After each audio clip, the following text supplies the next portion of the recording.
At my wedding to him, the MC grinned and announced, "Let's play a little game. The groom has to pick the one true bromance babe out of 3 ladies, blindfolded." 3 blindfolded women were led on stage. I was one of them. He didn't hesitate. He walked straight to my bestie, Maddie, gently lifted her mask, and said, "Of course it's her, she's the most important person in my life." The room erupted. I pulled off my own mask and smiled. I took the mic and told the stunned crowd, "Check the big screen, folks. Time for round 2, spot the difference. Let's see how many bedroom selfies the groom and his favorite bromance babe snapped on my mattress." The MC's voice boomed through the chandeliers. Next up, a huge round of applause for the groom, Blake, and the 3 women who mean the most to him. Music swelled. Spotlights blazed. Me, Maddie, and his cousin were escorted on stage, I swathed in red satin. I stood there in my white wedding gown, his diamond glittering on my finger, a ridiculous crimson blindfold cutting me off from the light, but not from the noise. "Go, Blake. Don't pick the wrong chick. Easy money, it's gotta be Maddie. Ride or die since diapers." Those 2 shared pacifiers, "This is a no-brainer." Most of the cheers came from his Instagram crowd. Their words slid through the fabric like needles. My knuckles whitened around the bridal bouquet. Nails bit crescents into my palms, the sting keeping me lucid. Beside me, Maddie shifted her weight, angling for the light even blindfolded. I didn't need eyes to picture the smug little smile she was wearing. My bestie, his wingwoman. A master key that unlocked every locked door between Blake and me. She could ring him at 11 p.m., sob about a breakup, and watch him abandon me mid-movie. She could claim the passenger seat because carsick, and he'd toss my purse and back like trash. She could trash the curtains I'd picked for our shared loft, and he would shrug, "Change them, Maddie says puces grow." Every protest got the same reply, "Come on, she's my sister from another mister. Don't be petty." Petty. So setting a boundary as his fiancé was petty. The MC kept hyping, 3 beauties, 1 bride, 1 childhood bromance babe, 1 cousin. "Blake, identify your soul sister by hand contour alone. Not pick your wife, pick your bro." My stomach dropped through the stage. This entire circus had been engineered to mortify me. I heard his confident stride, chuckling. He paused at his cousin, brushed her fingers. "Nope, tiny hands, pass." Laughter rippled. Then he stopped in front of me. I caught the woodsy cologne we'd chosen together for today. It now smelled like insult. His palm rested on mine, warm, dry, then recoiled as if burned.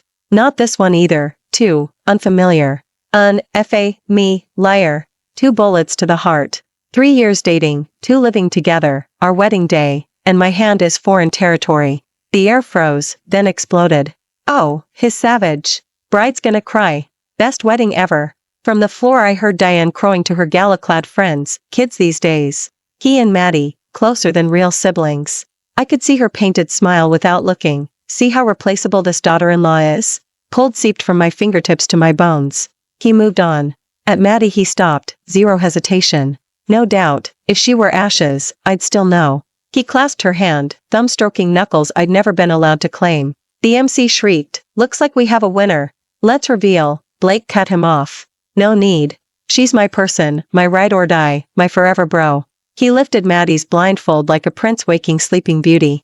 Under the spotlight her lashes fluttered, tears sparkling, lips parted in trembling adoration. "Blake." The hall lost its mind, applause, whistles, camera flashes. No one remembered the other blindfolded woman still standing center stage. The actual bride. I inhaled, champagne and roses coated my throat like syrup gone rancid. I ripped off my own blind. Old. Light knifed in, I squinted anyway. There they were, I fucking so hard the stage should have combusted. Below them, guests wore the open-mouthed glee of people digesting premium gossip. My parents sat cornered, fists clenched, fury silenced by decorum. Victor and Diane looked victorious, as if this public proposal to another woman were a family asset. I laughed, not broken, not bitter, free. The sound cracked through the roar, the room hushed. He finally noticed. "Serena, quit it. It's a joke, lighten up." Maddie reached for me, eyes wide with full repentance. "Don't be mad, he's just playful, we're only brothers." I flicked her off and strode to the MC, confiscated the mic. Testing, 1, 2. Silence dropped like a curtain. I met his stunned stare. "Congratulations, Blake, game 1, you found your bro. Now for round 2, spot the difference. Everyone, look up." The LED wall behind us, until then looping edited engagement clips, went black. A heartbeat later it blazed to life, high definition, zoomed in, unmistakable, our shared loft's master bed, cartoon bunny sheets I'd special ordered. 2 naked bodies tangled, Blake and Maddie. A collective gasp sucked the oxygen out of the ballroom. 3 beats of heart-drum silence, then bedlam. Is that Photoshop? Same bunny she posted on Instagram. He banged his best girl in the bride's bed, trash. On stage, he went paper white. Maddie squealed, covering her face as if that could erase the screen. Not me. Fake. Photoshop. I twirled the mic. 1 pic? Nah, let's make it a carousel. Snap of my fingers, cue the AV guy. Slide 2, the modular sofa I'd bought for movie nights, Blake and Maddie wound around each other, our framed selfie visible on the console. Slide 3, granite countertop, kitchen, her back arched. Slide 4, bathroom mirror, steam still foggy. The gallery cycled, every room I'd decorated, every surface I'd dusted with hope, now a tour guide of their hookups. Enough, Victor roared, veins throbbing at his temples. He charged toward tech station, Diane on his heels shrieking, bitch. Lunatic. You'll ruin Sterling. 2 bouncers in black stepped from wings, blocking them. Mr. and Sterling, please. Vance is running her event. Paid for with his own wedding budget, poetic financing. Victor sputtered, do you have any idea what you're doing? I leveled my gaze. Taking out the trash. He lunged, gripping my wrist so hard bones ground. Are you insane? Why broadcast it? Not why do you have proof, why did I dare show it? I wrenched free. Because you never asked yourself what you'd done. You 2 rutted in my home, on my sheets, then crowned her soulmate at our altar. Did you think I'd smile and take it? His mouth opened, closed, goldfish gasping. Maddie threw herself against him, mascara streaming. Blake, forgive me. I loved you too much. Classic finisher, paint me the hysteric, herself the tragic romantic. Save the tears, Maddie. I turned to the audience. Pics not enough? Let's roll video. The screen switched, security footage, timestamped 1 week earlier, my out-of-town night to nail down final vendor contracts. In the frame, Blake and Maddie crashed through the foyer, mouths locked. Audio crisp, courtesy of the pin mic I'd hidden behind the art print. Baby, you're marrying her next week, what about me? Relax. After the ring she'll still swallow every line. Call you sis, remember?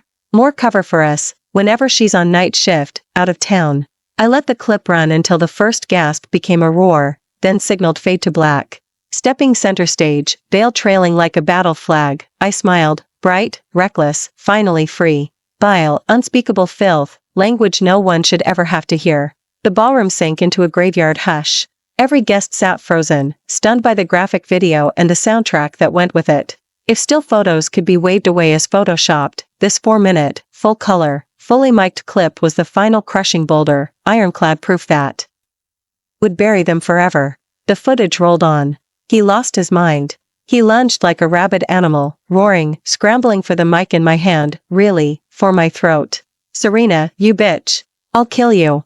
I'd expected it. The instant he sprang I stepped back. The 2 security guys I'd hired closed in, locking his arms so he could only thrash and shriek. Let go. Do you have any idea who I am?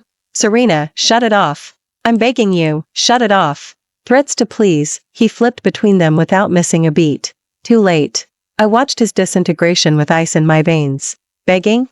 When I'd begged him over and over to keep his distance from Maddie? When I'd found long strands of her hair in our loft, smelled her perfume on his shirt, and demanded an explanation? Serena, stop being paranoid. If you keep this up we're finished. She's like a sister to me, get your mind out of the gutter. Do you ever listen to yourself? You need therapy. So tell me, who's the sick one now? The clip kept rolling. Cut to the master bedroom, the very set of those bedroom selfies. Maddie purred on the cartoon rabbit sheets we'd picked out together, now twisted into a wreck. She stroked his cheek. Blake, you're really going to marry Serena? She's dull, uptight, wrong for you. His voice carried that lazy after-sex drawl.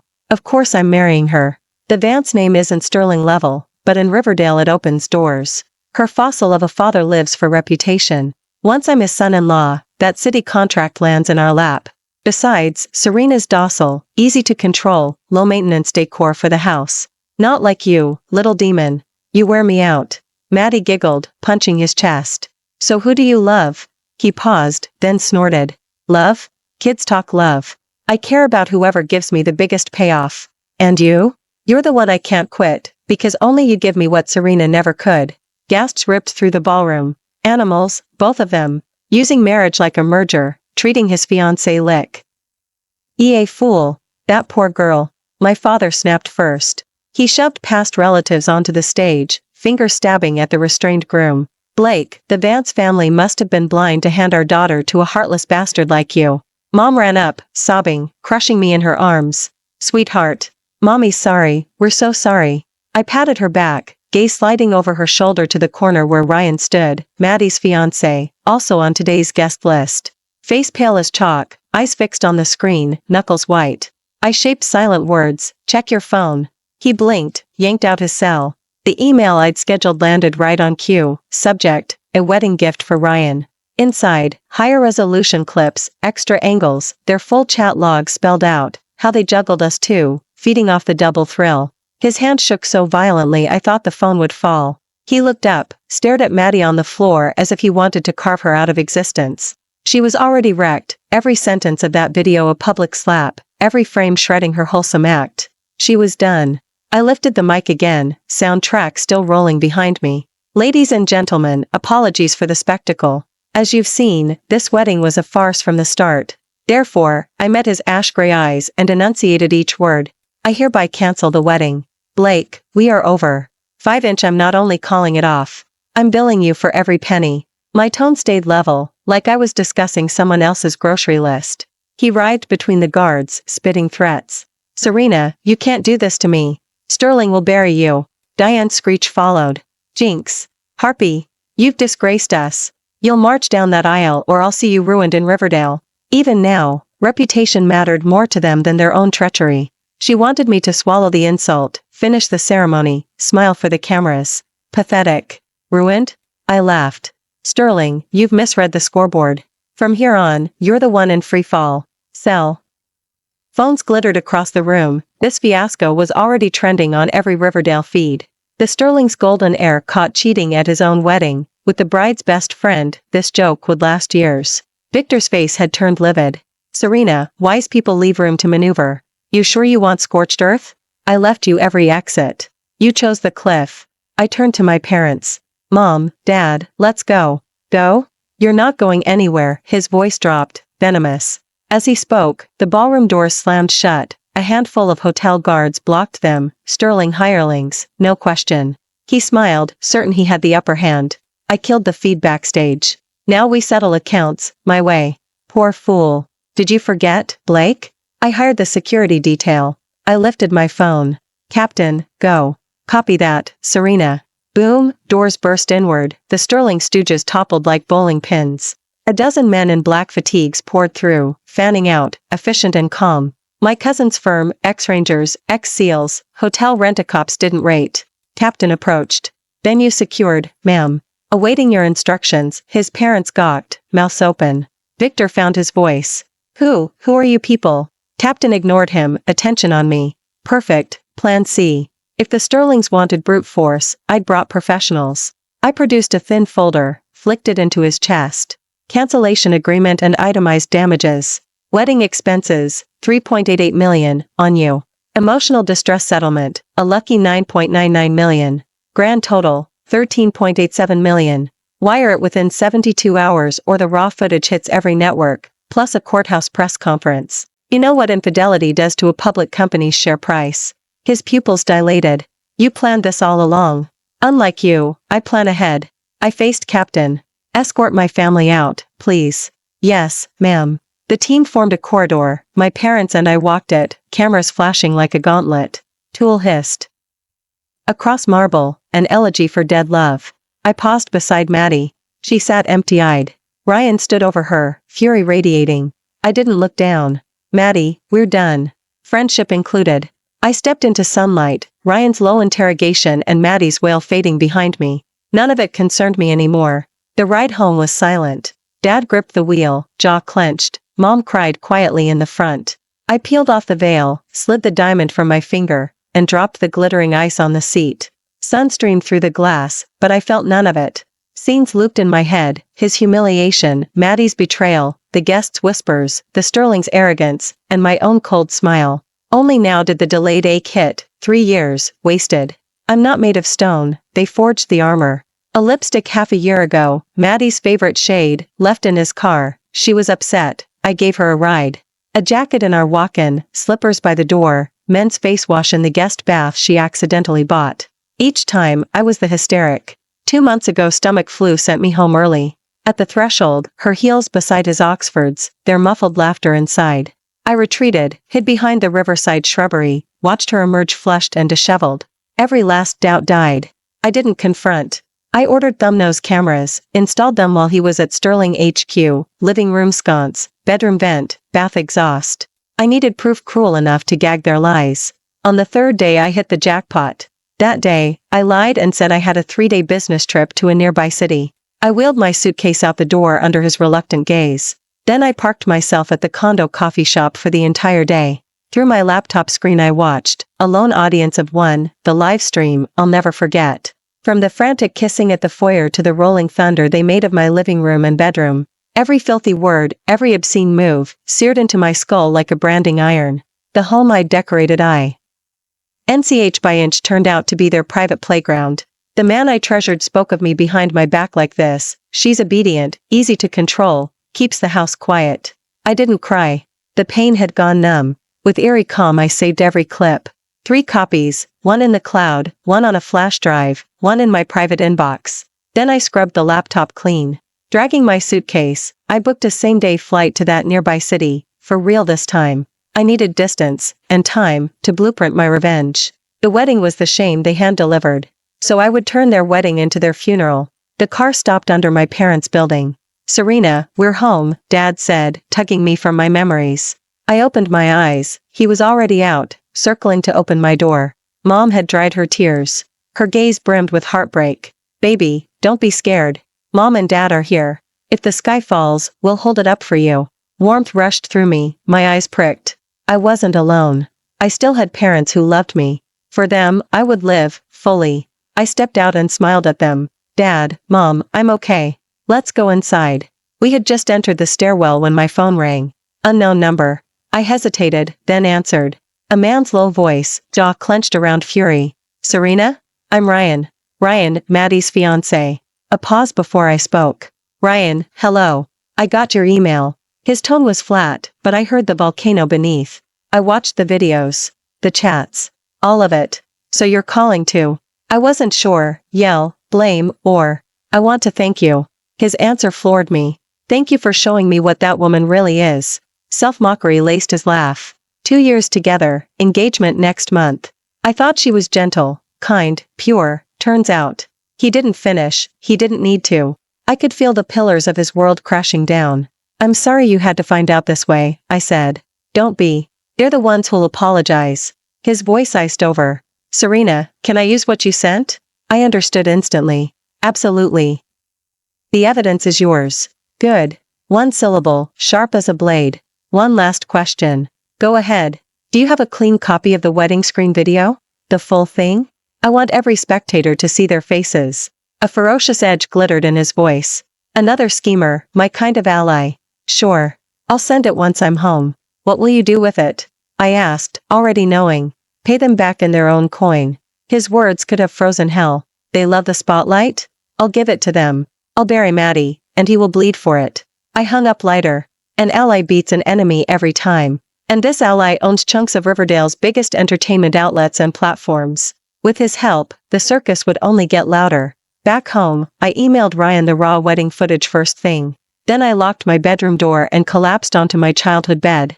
My sanctuary smelled of faint jasmine, nothing like the shared loft whose very air now reeked of betrayal. I lay there, mind empty, until Mom knocked. "Serena, come eat. You haven't touched food all day." My stomach growled. I opened the door. She held a steaming bowl of pork rib soup, eyes swollen. "Drink it while it's hot. I've stewed it all afternoon." I sat and sipped, warmth sliding down, chasing some of the chill away. Dad sat across, wrestling with words. At last he sighed.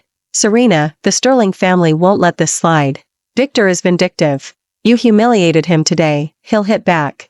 I set the bowl down. "Dad, are you scared?" He shook his head, gaze rock solid. "Not for myself. For you.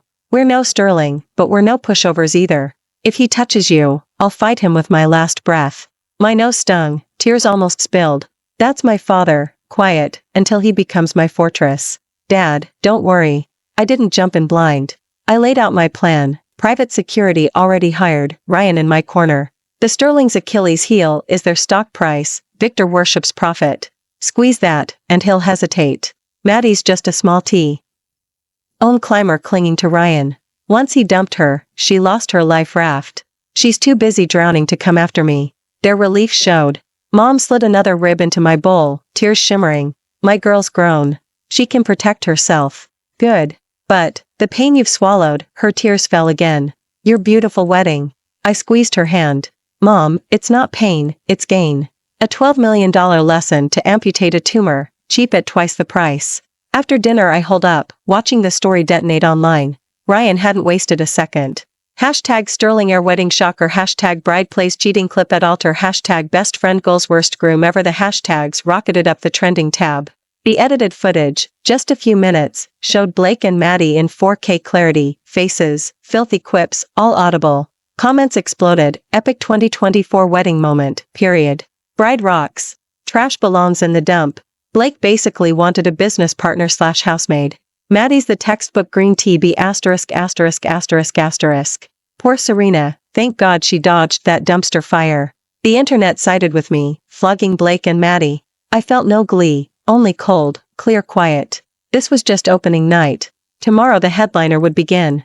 I phoned my attorney and told him to hand-deliver the cease and desist letter and my $13.87 million damages claim to Sterling first thing. I also wrapped another gift. Time Blake learned what real ruin felt like. I logged into an encrypted account and fired a folder to the district's office public tip box. Title, Whistleblower Evidence, Sterling Laundering, Tax Evasion, Bribery. I'd spent 2 months compiling it. From the moment I chose revenge I knew, shame alone wouldn't suffice. I wanted orange jumpsuits. I wanted the Sterling empire raised from bedrock up.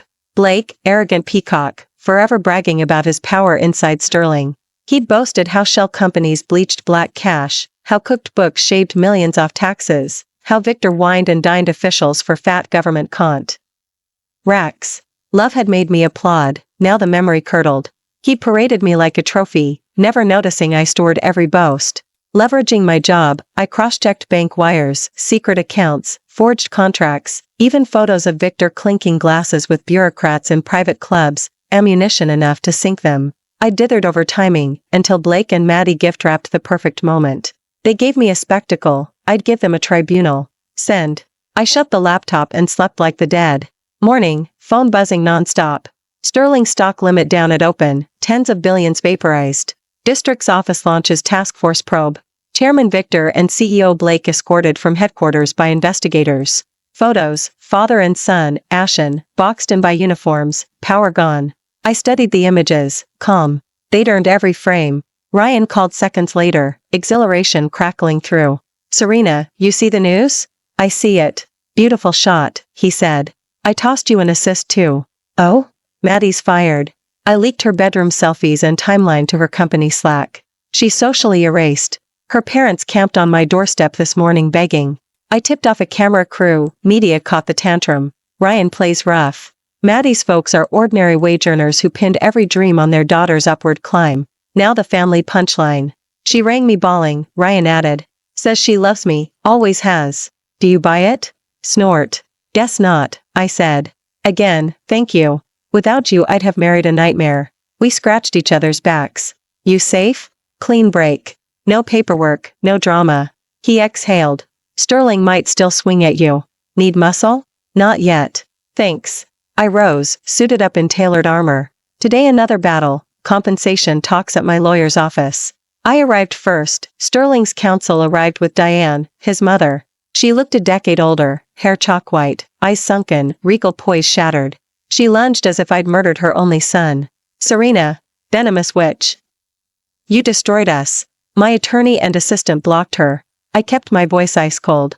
Sterling, cameras are rolling. Watch your mouth. You ruined us, she shrieked. Blake couldn't keep his pants on, Victor couldn't keep his hands clean. Still blaming outsiders? She quivered. What will it take to end this? I turned to their lawyer. 13.87 million, within 3 days. Miss the deadline, and I freeze every asset Blake owns. Dance, given the current crisis, not my crisis, I cut in. They bankrolled a mistress, surely they can settle a debt. 3 days, then court. I walked out. Behind me Diane's wails echoed off marble. I never looked back. From this day we're even, no, they still owe. Principal plus interest, payable in full. I stepped into sunlight, inhaled, and tasted something like freedom. Dumping Blake like the trash he was felt as if someone had hit restart on my life. Still, I underestimated just how shameless the Sterling family could be. That afternoon my phone rang. Blake. His voice was raw, almost cracked, and carried a do-or-die lunacy. Serena, you win, you ruthless, listen up. My father's pulled every string he's got. The district's office is officially off our back. But you, I'm not letting you walk away smiling. Didn't you want money? Fine. I'll pay. I'll freaking pay. Come to the house right now and I'll hand it to you in cash. If you don't show, I'm jumping off this balcony, and I'll haunt you as a ghost. He was threatening me, with his own life. I sneered in my head, a self-absorbed narcissist like him would never jump. He just wanted to lure me over and spring some new trap. Blake, I'm not 3 years old. Wire the money to my attorney's escrow, anything else is non-negotiable. Serena, he roared, you really want to drive me to my death? I'm saying it one last time, get over here, or you'll regret it. He hung up instantly. I frowned. I didn't believe he'd commit suicide, but in his unhinged state he might do some ing extreme on impulse. After a beat I decided to go. Not out of pity, I just wanted to see what fresh stunt he planned. Of course, I wouldn't walk in alone. I speed-dialed my cousin's security firm again. Captain, I need you and a couple of the guys to ride along. Half an hour later I rolled up to the curb outside the Riverside loft. Blake and I once called our place with 4 hulking bodyguards in tow. I stayed in the car. I sent Captain and the others up first to clear the scene. From the back seat I opened the surveillance app I'd installed months earlier. Every camera in the apartment piped in live. The living room feed popped up. Blake sprawled on the couch, hair matted, stubble thick, clutching a bottle. Empties littered the floor. He looked wrecked, but he wasn't alone. 2 strangers, hard-eyed and buzz-cut, stood beside him, exuding menace. My stomach tightened. Sure enough, no suicide ploy, he intended to use force on me. Right then the doorbell rang. He lurched up, a twisted grin splitting his face. She's here. That bitch actually came. He staggered to the door, cursing under his breath. Serena, let's see you run today. He yanked the door wide. Outside stood Captain and 3 muscle mountains, not me. His grin froze. Where's Serena? Captain's face was unreadable. Sterling, Dance asked us to check on you, mentioned you felt like jumping. His gaze slid past Blake to the 2 thugs. These gentlemen are. The pair hadn't expected an audience and shuffled, uneasy. He found his voice, blustering, get out. This is my home. Who let you in? Ignoring him, Captain glanced up at the tiny camera hidden in the pendant lamp and flashed an OK sign. I smiled coldly from the car, dialed 911, and hit call. Yes, police? I need to report an attempted abduction and assault. Riverside 3, Unit 301. Hurry. The cruiser arrived inside 5 minutes. They burst in to find Captain's crew squared off against his hired drinking buddies.